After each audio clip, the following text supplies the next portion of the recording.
ទឹកច្រឡុចនៅកន្លែងគាត់នោះគឺប្លែកឆ្ងាញ់ហ្មងអញ្ចឹងតែបានគាត់ដូរពីទីតាំងមួយទៅទីតាំងមួយអញ្ចឹងគឺនៅតែមានមួយទៅរកគាត់ទៀតមិនចេះតែនិយាយណាគឺទឹកច្រឡុចនៅខាងគាត់នោះគឺមើលតំណងមែនជ្រលក់មួយប្រហិតមួយគៀវអីហ្នឹងគឺរសជាតិ the best ហ្មងល្ងាចឡើងអីហ្នឹងបានតែប៉ុណ្្នឹងមកគឺយកទៅណាំអស់ញ៉ាំបដាហើយបានផឹកជាក់នេះទៀតទៅរសជាតិកាន់តែអែមជាងនឹងទៀតសម្រាប់ទីតាំងដែលខ្ញុំបានទិញវិញគឺខ្ញុំបានទិញពីប្រហិតអ៊ីម៉ាប់ពីមុនគឺគាត់មិនលក់នៅក្បែរលបងស្លាទួលស្លែងដល់ពេលឥឡូវគឺគាត់ដូរមកនេះវិញអញ្ចឹងជីទៅត្រង់ទៀតទៅដល់កន្លែងវត្តហ្នឹងគឺបោះស្តាំនឹងឃើញកន្លែងគាត់ហ្នឹងឯងដូរពីកន្លែងមួយទៅកន្លែងមួយមែនប៉ុន្តែបើនិយាយពីមួយនៅខាងគាត់ហ្នឹងគឺនៅទៅរកគាត់ដែរហ្មងគាត់ក៏រស់រាយហើយបើនិយាយពីទឹកច្រឡុចនៅខាងគាត់ហ្នឹងគឺមើលតំណងឲ្យឆ្ងាញ់មែនមានតាំងពីផាត់ត្រីរំបន្លែមានតាំងពីគៀវយទៅគឺមានផាត់ច្រើនមុខមែនតែហ្មងនៅកន្លែងគាត់ហ្នឹងបន្ទាប់ពីទិញហើយអញ្ចឹងទឹកច្រឡុចនៅខាងគាត់ហ្នឹងគឺដាក់ឲ្យទាំង3ហ្មងមួយហល់មួយទៀតគឺអត់ហល់ទេហើយបើមួយទៀតហ្នឹងគឺម្ទេសខ្ទឹមជ្រក់ញ៉ាំបដាជ្រលក់បដាអែហ្មងហើយប្រហិតនៅខាងគាត់ហ្នឹងគឺកំពងចេញមកល្មមញ៉ាំហ្មងឆ្ងាញ់ញ៉ាំអញ្ចឹងហើយបើបានអែតជាមួយទឹកខ្មៅនេះទៀតរសជាតិកាន់តែប្លែកជាងនឹងទៀតត្រាកោណៃត្រូនេះឥឡូវគឺគាត់ចេញកំប៉ុងថ្មីណាកំប៉ុងទូនេះគឺងាយស្រួលយកដើរលេងហ្មងតាមខេត្តអីអញ្ចឹងឬមកក៏ទៅញ៉ាំនៅផ្ទះក៏បានដែរបើនិយាយពីរបៀបញ៉ាំវិញក៏ប្លែកទៀតគឺយើងក្លុកតិចហើយបន្តមកចាក់ចូលកែវចាក់បែបលើកឡើងលើចេះគឺជីងហ្វូមមកស្អាតហ្មងទឹកពណ៌ខ្មៅ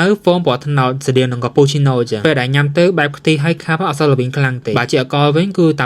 6.2%ទេត្រាកោណៃត្រូនោះជាប្រភេទស្រាទឹកខ្មៅដែលមាននីត្រូសែនដំបងគេហ្មងនៅកម្ពុជាយើងដល់ពេលអញ្ចឹងមុននឹងញ៉ាំតតែក្លុកតិចអញ្ចឹងបានឡើងខាប់ទៅរសជាតិឆ្ងាញ់សូម្បីតែក្លិនឈ្ងុយក្លិនប្រហើរបែបក្លិនកាហ្វេហ្មងបានញ៉ាំជាមួយនឹងម្ហូបអីក៏ដោយរសជាតិវិញគឺនៅតែឆ្ងាញ់ដដែលហ្មងអញ្ចឹងបើបងប្អូនពងទៅហៅទឹកខ្មៅដែលមានកំប៉ុងទូជាគឺអាចហៅបានពីត្រាកោណៃត្រូហើយមួយទៀតកុំភ្លេចពិសាដោយការទទួលខុសត្រូវផង